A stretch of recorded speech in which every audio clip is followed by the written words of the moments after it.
పక్కూరికి వెళ్లిన కాంతమ్మ ఇంటికొచ్చేసరికి దీప వంటలు చేస్తూ కనిపిస్తుంది. ఓవైపు దీప దోశలు చేస్తుంటే దీపా భర్త వాసు వాటిని వేసుకుని వేడివేడిగా తింటున్నాడు. అది చూసిన కాంతమ్మ, ఏరా, తినడానికే పుట్టినట్టున్నావు కదరా. దీపా చేస్తుంది కదా, అక్కడ తినేవాళ్ళెవ్వరూ లేరుగా. అయినా నీ పళ్ళెంలో దోశలు ఎవరో తీసుకెళ్ళిపోతున్నట్టు అలా తింటావేంటి? ఆయనెప్పుడూ అంతే అత్తయ్యా, ఏదైనా సరే వేడివేడిగా తినాల్సిందే, అప్పుడే ఆయనకి తిన్నట్టుంటుందంట. అవునమ్మా, చల్లగా అయిపోతే నాకు తినబుద్ధి కాదు. సరిపోయారిద్దరు. భర్తకి తగ్గ భార్య, భార్యకి తగ్గ భర్త. కానివ్వండింకా. అత్తయ్య, మీరు తినడానికి కూర్చోండి, వేడివేడిగా వడ్డిస్తాను, తిందురు. అలాగేనమ్మా, కాస్త కాళ్ళు చేతులు శుభ్రం చేసుకొనొస్తాను అంటూ కాంతమ్మ గదిలోకి వెళ్లి కాసేపటి తరువాత వస్తుంది. కాంతమ్మకి కూడా పల్లెంలో దోశలు వేసిస్తుంది దీప. ఇక కాంతమ్మ మొహం కాస్త బాధగా ఉండటం చూసి, ఏంటమ్మా అలా ఉన్నావు? ఏం జరిగింది? ఏదో ఆలోచిస్తున్నట్టున్నావే. అదేం లేదు బాబు, ఈసారి వర్షాలు ఎక్కువగా ఉన్నాయని విన్నాను. దానివల్ల మన పంట పొలాలకేమైనా ఇబ్బంది అవుతుందేమోనని ఆలోచిస్తున్నాను. అరే, అప్పుడెప్పుడో జరిగే దాని గురించి ఇప్పటి నుండే ఆలోచిస్తే ఎలాగమ్మా? ఇక ఆలోచనలాపి ముందు తిను. అన్నట్టు నేనీరోజు పట్నం వెళ్తున్నాను. నీకేమైనా తీసుకురావాలా? అయితే ఒక పని చెయ్యి, కొత్త రకం ఎరువులు వచ్చుంటే మన పొలానికి కాస్త తీసుకొస్తావా? అరే, మళ్ళీ పొలం గురించే మాట్లాడుతున్నావు. నేనడిగేది నీ గురించి. నీకేమైనా కావాలా అని. అత్తయ్యకి ఒక మంచి చీర తీసుకురండి. అలాగే, నీకు అమ్మకు ఇద్దరికీ చెరొక చీర తీసుకొస్తాను. అలా వాసు తినటం పూర్తి చేసి అక్కడి నుండి బయలుదేరి వెళ్తాడు. ఇక కాంతమ్మ తింటుండగా చిన్న కొడలు కవిత వచ్చి పాలు తీసుకుంది. ఇదిగో కవిత, అలా పాలు తాగేస్తున్నావేంటి? కాస్త తిందువుగానిరా, వేడివేడి దోశలు చేస్తున్నాను. నేను రోజూ ఎక్సర్సైజ్ చేస్తున్నాను. ఇలాంటి టైంలో ఆరోగ్యం కాపాడేవి తినాలి. ఆ దోశలు పూరీలు తింటే అనారోగ్య సమస్యలొస్తాయి. చీచి, మీరెలా తింటున్నారు అసలు నాకు అర్థం కావట్లేదు. మీరు కూడా నన్ను చూసి మీ అలవాట్లు మార్చుకోవచ్చుగా. కవిత అలా అనేసరికి దీపా కాంతమ్మలకి కోపం తన్నుకొస్తుంది. కానీ ఏమీ మాట్లాడరు. ఇక కవిత తనపాటికి తను పాలు తాగేసి వెళ్ళిపోతుంది. కవిత వెళ్ళిపోయిన తరువాత, చూడమ్మా దీపా, దాని టెక్కు చూసావా? టిప్పుటాప్పుగా తయారై ఎలా వెళ్ళిందో. ఉద్యోగం చేస్తుందన్న పొగరు దానికి. డబ్బు సంపాదించడం వరకు పర్వాలేదు, కాని డబ్బు సంపాదిస్తున్నానన్న గర్వముంది చూశావు, అదే మనిషిని పాతాళానికి తొక్కేస్తుంది. అవన్నీ ఆలోచించకండత్తయ్యా, ముందు మీరు తినండి. ఇక కాంతమ్మ తినటం ఆపేసిన తరువాత దీప వంటపాత్రలు కడగటం మొదలెడుతుంది. కాంతమ్మ తనకు దరిదాపుల్లో లేదని తెలుసుకుని, అయినా కవితకి చాలా ధైర్యం. అత్తగారింట్లోనే మగరాయుడిలా తిరుగుతుంది. అత్తయ్య కూడా అడ్డు చెప్పట్లేదు. దీప అలా తనలో తాను మాట్లాడుతుండగా పక్కింటి పారిజాతం వస్తుంది. దీపని చూసి, ఏంటమ్మా, ఇంకా వంటపాత్రలే పట్టుకుని కూర్చున్నావా? సరిపోయింది పో. ఇంకా ఎన్నాళ్ళని ఈ ఇంట్లో గొడ్డు చాకరీ చేస్తావమ్మా? నిన్ను చూస్తుంటే నాకు జాలేస్తుంది. ఇంట్లో పనులన్నీ చేస్తూ ఈ ఇంటికి పని మనిషివైపోయావు. పారిజాతమక్క, ఇంతకీ నువ్వొచ్చిన పనేంటి? అది మర్చిపోయి ఏవేవో చెప్తున్నావు. కాస్త పంచదారుంటే ఇవ్వమ్మా. ఏదో నీపై జాలి కలిగి అలా మాట్లాడానంతే. నేనేం చెప్తున్నానంటే, నీకు స్వేచ్ఛ కావాలి కదా. మీ ఆయనతో చెప్పి వేరు కాపురం పెట్టించు, లేకపోతే ఇలాగే చచ్చే వరకు కష్టపడుతూ ఉండాలి. పారిజాతం అలా అనగానే దీప కోపంగా కాస్త పంచదార తీసిస్తుంది. పంచదార తీసుకున్నావు కదా, ఇక వెళ్ళక్క. వెళ్తాన్లేమ్మా, అలా కోప్పడితే ఎలా? నేను నీ మంచికే చెప్పాను. రోజు నిన్ను గమనిస్తున్నానుగా. నీ తోడికోడలు మాత్రం వయ్యారంగా తయారై వెళ్తుంది. నువ్వేమో ఇలా ఇంటి పనులు చేస్తుంటావు. పొద్దటి నుండి రాత్రి వరకు గొడ్డులా చాకరీ చేస్తూనే ఉంటావుగా. పారిజాతమలా మాట్లాడుతుండగా వెనక నుండి కాంతమ్మ అక్కడికొస్తుంది. వస్తూ వస్తూ పారిజాతాన్ని కోపంగా అరుస్తుంది. ఈ కాపవే పారిజాతం, నా కోడలికి లేనిపోనివి నూరిపోసి ఏం చేద్దామనుకుంటున్నావు? మాకు గొడవలు పెట్టి ఆ గొడవలు చూస్తూ సంతోషించాలనుకుంటున్నావా? అది కాదమ్మా, నేనేదో సరదాగా మాట్లాడుతున్నానంతే. నువ్వలా నోరేసుకుని పడిపోకు. నీకో దండం తల్లి. ఇదిగో అమ్మాయి దీపా, మా ఇంట్లో పంచదార తెచ్చాక తిరిగిచ్చేస్తాన్లే అంటూ భయంగా అక్కడి నుండి వెళ్ళిపోతుంది. ఇక కాంతమ్మ మాత్రం దీపని చూసి చాలా బాధపడుతుంది. అమ్మా దీపా, నువ్వు ఈ ఇంటికి పెద్ద కొడలివి. నా తరువాత ఈ ఇంటిని చూసుకోవాల్సింది నువ్వే.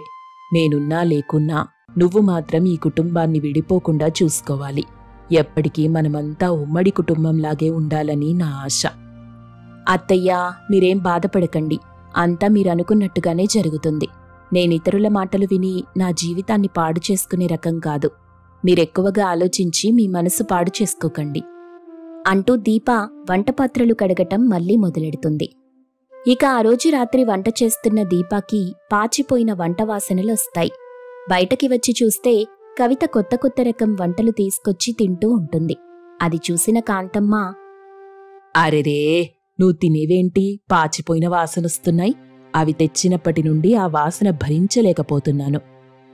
ఇవి తింటే ఆరోగ్యానికి చాలా మంచిది. ఉద్యోగం చేసేవాళ్లు చాలా మంది ఇవే తింటుంటారు. అలా రంగురంగుల్లో ఉన్నాయి, అందులో ఏవేవో కలిపేసున్నారు. దాన్నెలా తింటున్నావమ్మా? పల్లెటూళ్ళలో ఉండే మీకు వీటి విలువ తెలీదులే అత్తయ్య. ఇవి ఆరోగ్యానికి అందానికి చాలా మేలు చేస్తాయి. మీరు తింటారా? కావాలంటే చెప్పండి, ఇస్తాను. చీచి, నాకొద్దమ్మా. ఇంతలో దీపా వచ్చి కవిత తింటున్నది గమనిస్తుంది. అత్తయ్య, వంట అయిపోయింది, మీకొడ్డించమంటారా? ఇప్పుడొద్దులేమ్మా, కాసేపు ఆగి తిందాం. ఈ వాసన భరించలేకపోతున్నాను అంటూ కాంతమ్మ చిరాకు పడుతుంది. అది గమనించిన కవిత, చిరాకేస్తుంటే పక్కకెళ్ళండి, అలా మాట్లాడ్డమెందుకు? అయినా నన్ను మీ గుప్పెట్లో పెట్టుకోవాలనుకుంటున్నారా? మీరెన్ని ఇబ్బందులు పెట్టినా నేను మాత్రం మీరు చెప్పినట్టు చెయ్యను. నాకు నచ్చినట్టే నేను బతుకుతాను. అదిగో ఆ దీపాలాగా బానిసలాగా బతకలేను అని అంటున్న కవితని చూసి కాంతమ్మ ఏమీ మాట్లాడకుండా కోపంగా అక్కడి నుండి వెళ్ళిపోతుంది. అలా ఆ రోజు రాత్రి గడుస్తుంది. మరుసటి రోజు ఉదయాన్నే దీప నిద్రలేచి ఇల్లంతా శుభ్రంగా ఊడుస్తుంది. తర్వాత ఇంటి ముందు కల్లాపి జల్లి ముగ్గులేస్తుంది. మరోవైపు కవిత నిద్రలేచిన వెంటనే ఇంటి ముందు ఎక్సర్సైజ్ చేస్తూ ఉంటుంది. ఓవైపు దీప ఇంటి పని చేస్తుంటే ఆ పనులన్నీ పట్టించుకోకుండా కవిత తనపాటికి తను వ్యాయామం చేస్తుంటుంది. అమ్మాయి దీపా, తులసి చెట్టు చుట్టూ తిరిగొస్తాను. ఆలోపు పూజకి కావలసిన ఏర్పాట్లు చూడు. అలాగే అత్తయ్యా అంటూ పూజ చేయడానికి సిద్ధమవుతుంది దీప. ఇక కాంతమ్మ దీప ఇద్దరూ పూజలు చేస్తుంటే వాళ్లని పట్టించుకోకుండా కవిత డైట్ ఫుడ్ తింటూ ఉంటుంది. ఇక కాంతమ్మకి అది చూసి కోపం వస్తుంది. ఏంటమ్మా, మేం మనుషులమనుకుంటున్నావా, పశువులమనుకుంటున్నావా? మా పాటికి మేమిక్కడ పూజలు చేస్తున్నాం కదా, నువ్వలా తింటావేంటి? అది కూడా ఏవేవో కొత్త రకమైన వంటలు. ఇక చాలండి, ప్రతి విషయంలో నాతో గొడవపడాలని చూస్తున్నారా? నేను ఇంట్లో ఉండకూడదా? మీకు అడ్డుగా ఉన్నానా? నేను ఏది పడితే అది తినను, మంచి ఆహారమే తీసుకుంటాను. మళ్ళీ ఏంటమ్మా నువ్వు పదే పదే ఒక విషయాన్నే చెప్తావే? ఇంట్లో కోడలిగా ఒక్క పనైనా చేస్తున్నావా? అసలింట్లో మనుషులున్నారని మర్చిపోయావా ఏంటి? నిద్రలేచి నీ పనులేవో నువ్వు చూసుకుంటావు, వెళ్తావు, వస్తావు. నీ ధ్యాస నీదేనా? ఆపండి, నోరుంది కదా అని రెచ్చిపోయి మాట్లాడుతున్నారు. ఈ ఇంట్లో మీకు సేవలు చేయాల్సిన కర్మ నాకేం పట్టలేదు. డబ్బు పడేసి ఓ పని మనిషిని పెట్టుకుంటాను, అంతేగాని నేను ఇంట్లో పనులు చెయ్యను. కవిత అలా కోపంతో మాట్లాడుతుండగా అప్పుడే అక్కడికి కవిత తండ్రి రాంబాబు వస్తాడు. కవిత అలా కాంతమ్మతో మాట్లాడ్డం చూసి కవిత చెంపపై ఒక్కటిస్తాడు. తన తండ్రి అలా కొట్టేసరికి కవిత షాక్ అవుతుంది. నాన్నా, నన్నే కొడతారా? ఇక్కడేం జరుగుతుందో తెలిసి నాపై చేయి చేసుకున్నారా? ఏమైనా జరగని, వాళ్ళేమైనా చేయని, నువ్విలా మీ అత్తకి ఎదురు తిరిగి మాట్లాడ్డానికి వీల్లేదు. అలా చేయటం తప్పు. ఈ ఇంట్లో నన్ను పని మనిషిలా చేయాలనుకుంటున్నారు, నన్ను బానిసలా మార్చుకోవాలనుకుంటున్నారు. అలా ఉండమంటారా? తలంచుకొని నేను బ్రతకలేను. అమ్మా కవిత, అలా ఆవేశపడకు. మా నాన్నతో మాట్లాడేటప్పుడు మీరు మధ్యలోకి రాకండి. మీ పని మీరు చూసుకోండి చాలు.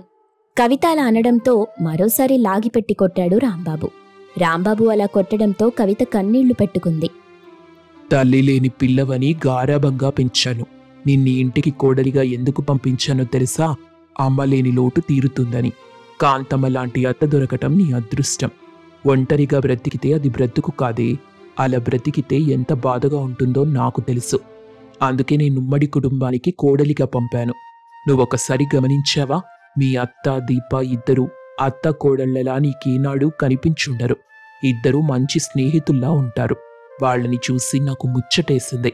నువ్వు ఇంట్లో అందరితో కలిసిపోయి సంతోషంగా ఉంటావనిపించింది. కాని నువ్వు మితిమిరిపోయావని ఇప్పుడు తెలిసింది. అత్తారింట్లో వంట వార్పు నేర్చుకుని పద్ధతిగా ఉంటావనుకున్నా, కానీ వాళ్ళని అవమానించే పనులు చేస్తావనుకోలేదు. ఇలాంటి కూతురు ఉన్నా లేకపోయినా ఒక్కటే. రాంబాబల అనడంతో కవిత కన్నీళ్లు పెట్టుకుంది. చూడమ్మా కవిత, నువ్వు పట్నం పిల్లవు, పల్లెటూరి కట్టుబాట్లు తెలియవు. ఇక్కడున్నంత మాధుర్యం, మమకారం ఎక్కడా ఉండవు. రోజు నువ్వు వ్యాయామం చేస్తావు కదా, అదిగో ఆ దీప కూడా చేస్తుంది. వంట చేయటం, బట్టలు ఉతకటం, ఇంటిని శుభ్రం చేయటం, ఇదంతా కూడా వ్యాయామమే. నువ్వు ఆ నూనెలు కలిపిన వంటలు తింటుంటావు. అదెంత అపాయమో నీకు తెలీదు. ఇంట్లో చేసే ఈ వంటలు తింటే అనారోగ్య సమస్యలు సగానికి సగం దరిచేరవు. నీ పద్ధతి మారుతుందని చూశాను, కానీ అలా జరగలేదు.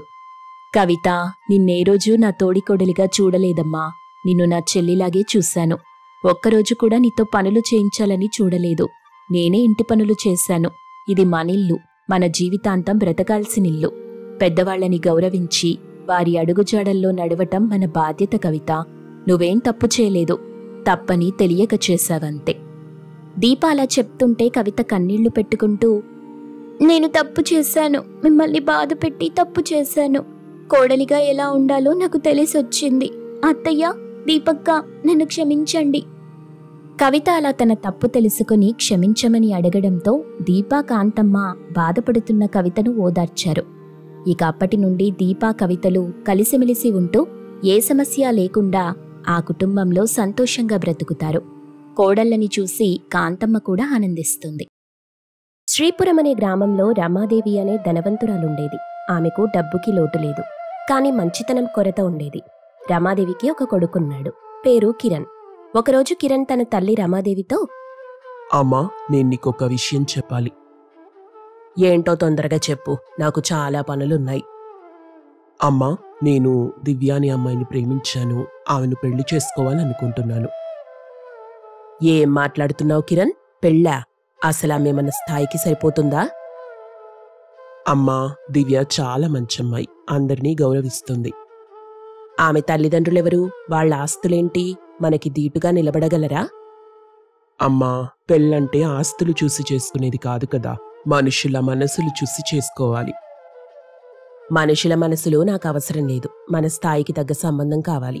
అనామకులను ఇంటికి కోడలిగా చేసుకుని నలుగురిలో నవ్వుల పాలు కావాలా నేను? అమ్మా, దివ్యని చూస్తే నీకు కూడా నచ్చుతుంది. చాలే ఆపు. ఈ పెళ్లికి నేనొప్పుకునే ప్రసక్తే లేదు. నేను మన స్థాయికి తగ్గ అమ్మాయిని చూస్తా. మర్యాదగా నువ్వు తననే పెళ్లి చేసుకోవాలి. రమాదేవి మొండి పట్టుదలతో కిరణ్ దిక్కుతోచని స్థితిలో ఉన్నాడు. తల్లిని ఒప్పించడం అసాధ్యమని కిరణ్కి అర్థమైంది. చివరికి కిరణ్ తన తల్లి అనుమతి లేకుండా దివ్యని పెళ్లి చేసుకుని ఇంటికి తీసుకొచ్చాడు. అమ్మా, నేను దివ్యని పెళ్లి చేసుకున్నాను. ఎంత ధైర్యంరా నీకు? నా మాట కాదని తనని పెళ్లి చేసుకుని తీసుకొస్తావా? సిగ్గులేదా నీకు? నా పరువు తీయాలని నిర్ణయించుకున్నావా? అత్తయ్య, దయచేసి మమ్మల్ని అర్థం చేసుకోండి. ఈ ఇల్లు నాది. నువ్వు నా కోడలివి కాదు. ఈ ఇంటిని, నన్ను నాశనం చేయడానికి వచ్చావు నువ్వు. అమ్మా, దయచేసి అలా మాట్లాడకు. దివ్య చాలా మంచిది, ఆమె తప్పే లేదసలు. నోర్ముయ్ కిరణ్, నువ్వు నాకు పుట్టిన కొడుకువేనా అనిపిస్తుంది. నీ తల్లి మాట కంటే ఆమె మాట ముఖ్యమైపోయిందా నీకు? నాకిష్టం లేని పెళ్లి చేసుకుని తననింటికే తీసుకొస్తావా? నువ్వు నా ఇంట్లో ఉండొద్దు. వెళ్ళిపోండి మీరు. అత్తయ్య, నేను ఈ ఇంట్లో అన్ని పనులు చేస్తాను. మీరు చెప్పినట్టు వింటాను. కానీ నన్ను కోడలిగా ఒప్పుకోండి ప్లీజ్. కోడలా? నువ్వు నా కాళ్ల చెప్పుతో సమానం. నీ స్థాయి ఏంటి, నా స్థాయి ఏంటి? కోడలిగా కాకుండా నా ఇంటి పని మనిషిలాగా ఉంటేనే నా ఇంట్లోకి రానిస్తాను. ఇక నుండి ఈ ఇంట్లో పనులన్నీ నువ్వే చూసుకోవాలి. ఎవరూ నీకు సాయం చెయ్యరు.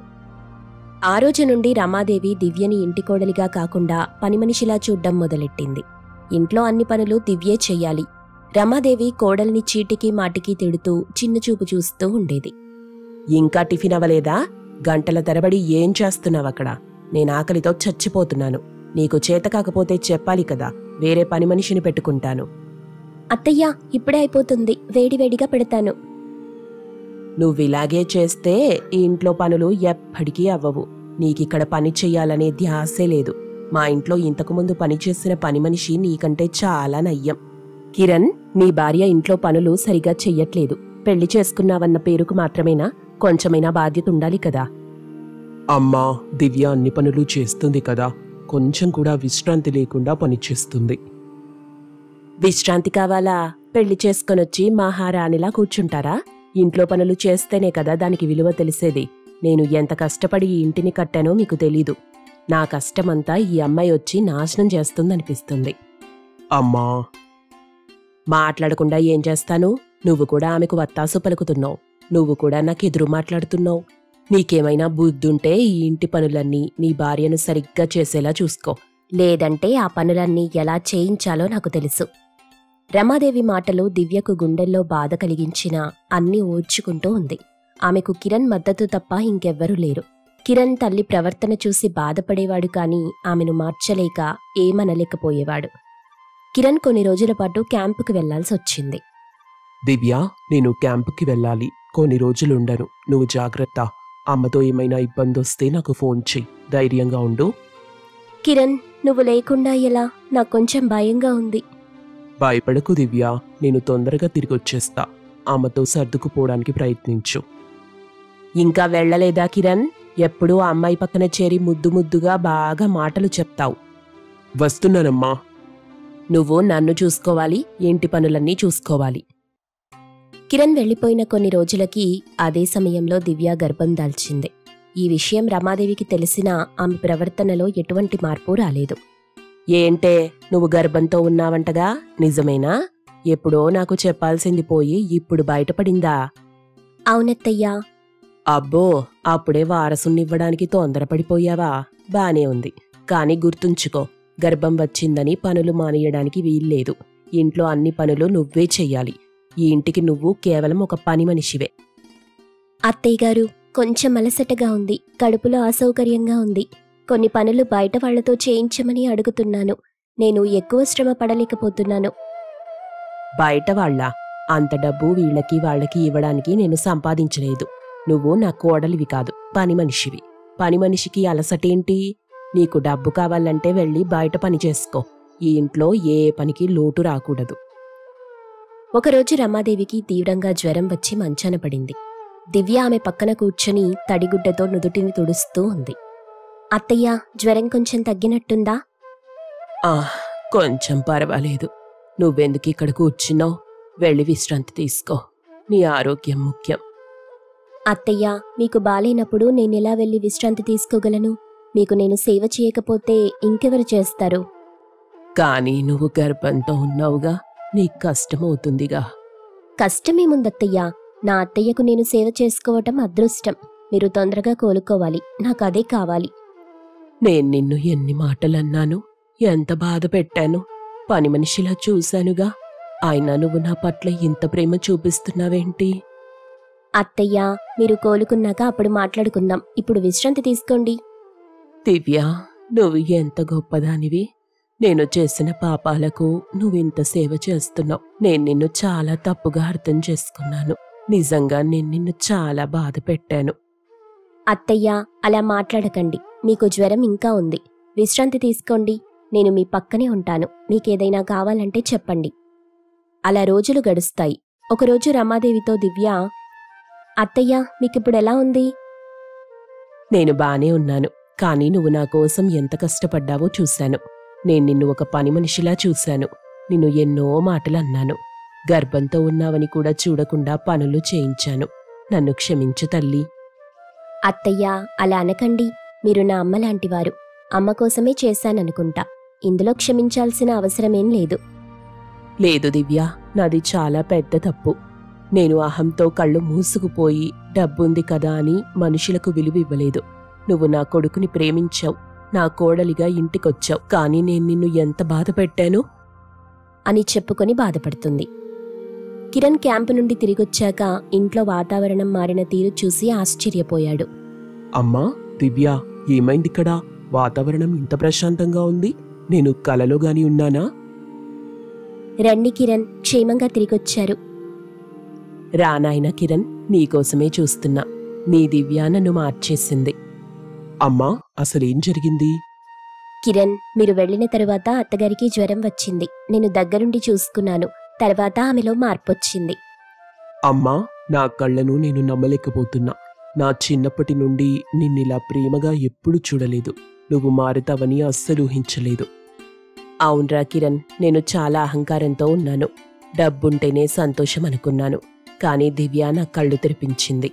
నేను గర్భంతో ఉన్నా కూడా దివ్యను ఎంతో బాధ పెట్టాను. ఎన్ని పనులో చేయించాను. అయినా సరే ఆమె నన్ను సొంత తల్లిలా చూసుకుంది. నేను నీకు ఎప్పుడూ రుణపడుంటాను. దివ్య, నువ్వు మా అమ్మను మార్చేశావు. కిరణ్, నేను కేవలం నా బాధ్యత నిర్వహించానంతే. లేదు తల్లి, నువ్వు నా తప్పులు నాకు తెలియజేశావు. ఇకపై ఈ ఇంట్లో నువ్వే మహారాణివి. నువ్వే పని చెయ్యక్కర్లేదు. నేను చూసుకుంటాను. నీ ఆరోగ్యం ఇప్పుడు చాలా ముఖ్యం. త్వరలో మన ఇంటికి కొత్త అతిథి రాబోతున్నాడుగా. అవునమ్మా, నేను చాలా ఆనందంగా ఉన్నాను. నా కొడుకు, కోడలు మీరిద్దరూ నా జీవితంలోకి వచ్చినందుకు నేను నిజంగా అదృష్టవంతురాలిని. ఆ రోజు నుండి రమాదేవి దివ్యను అత్యంత జాగ్రత్తగా చూసుకోవటం మొదలెట్టింది. ఆమెను కూతురులా చూసుకుంటూ ప్రేమ ఆప్యాయత చూపింది. ఇంటి పనులన్నీ తనే దగ్గరుండి చూసుకునేది. దివ్య ఆరోగ్యం గురించి పదే పదే అడిగేది. ఇష్టమైనవి చేసి పెట్టేది.